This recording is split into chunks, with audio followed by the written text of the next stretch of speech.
भाग 16। आज 15 तारीख हो गई। तुम्हारा रिजल्ट कब तक आएगा? शालिनी ने पूछा। पता नहीं, ऑनलाइन सूत्र कह रहे हैं कि एक आध हफ्ता और लग सकता है, विष्णु बोला। उसे अंदरूनी जानकारी ऑनलाइन मिलने पर खुशी और विशेषाधिकार महसूस हो रहा था। अब हम कहाँ जाएंगे? कनॉट पैलेस, मुझे भूख लगी है, विष्णु ने शिकायत की। दोपहर के लगभग 3 बजे थे। विष्णु और शालिनी कनॉट पैलेस में ए ब्लॉक के प्रथम तल पर स्थित एक नए रेस्टोरेंट में चले गए। मेरे लिए मसाला डोसा, तुम क्या लोगी? विष्णु ने पूछा। हमने सिर्फ 2 घंटे पहले खाया है, याद है? मैं केवल कॉफी लूंगी, शालिनी बोली। ऐसा नहीं चलेगा।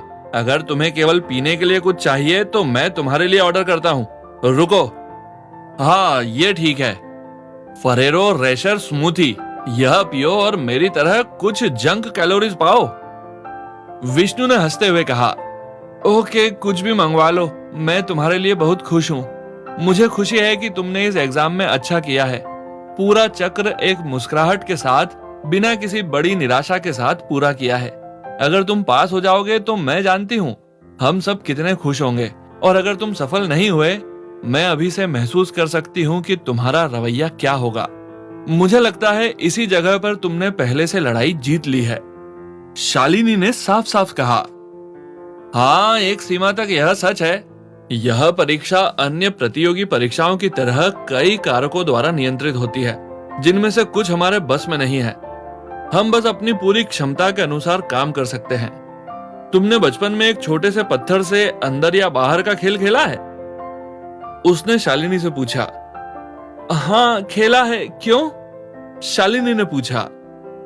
हम पत्थर को पकड़ते हैं और अपने कंधों को घुमाते हैं, बस इतना ही हमारे नियंत्रण में होता है।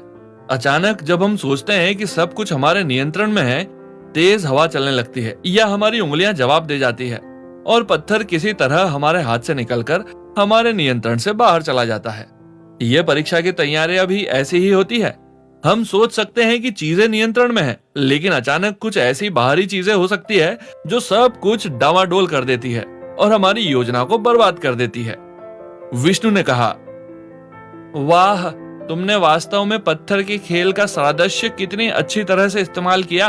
बहुत बढ़िया, शालिनी ने कहा, और तभी वेटर विष्णु का मसाला डोसा लेकर आ गया। विष्णु का खाना आया तब भी वह अपने फोन से छेड़छाड़ कर रहा था। बहुत हो गया फोन से खेलना, अब खाओ। शालिनी ने उसके हाथ से फोन ले लिया और प्लेट उसकी ओर सरका दी। वैसे तुम क्या देख रहे थे? शालिनी ने पूछा। और क्या, रिजल्ट कब आ सकते हैं इस पर अंदरूनी सूचना, विष्णु ने झेपते हुए कहा। शालिनी विष्णु के फोन से खेलने लगी और विष्णु मसाला डोसा खाने में व्यस्त हो गया। कुछ ही देर में शालिनी की आंखों से आंसू बहने लगे। पहले तो विष्णु का ध्यान नहीं गया, लेकिन जल्दी ही वे अनियंत्रित हो गए। उसने बोलने की कोशिश की, लेकिन एक शब्द भी नहीं बोल पाई।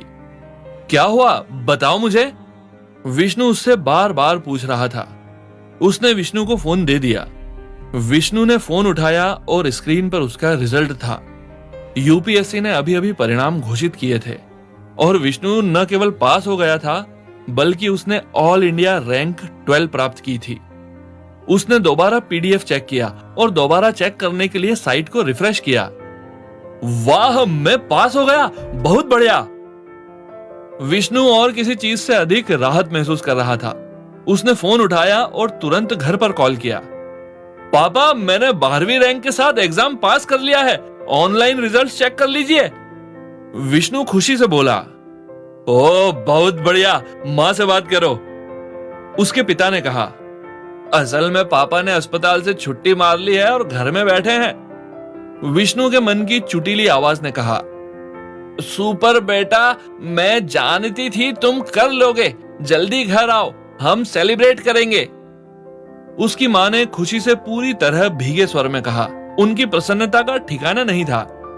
विष्णु देख सकता था कि शालिनी अभी भी खुशी से रोए जा रही थी। वह आकर उसके पास बैठ गई और दोनों एक दूसरे के गले लग गए और बार बार गले लगते रहे, बेइंतहा खुशी के साथ। देखा, यह हमेशा से तुम्हारी किस्मत में था। शालिनी ने अत्यंत भावुकता के साथ फुसफुसा कर कहा। विष्णु के घर पर उसके माता पिता एक दूसरे से गले मिल रहे थे, बार बार अत्यधिक खुशी और आंसुओं के साथ। उसकी किस्मत में यह हमेशा से लिखा था, उसकी मां ने भावुक होकर कहा। उपसंहार।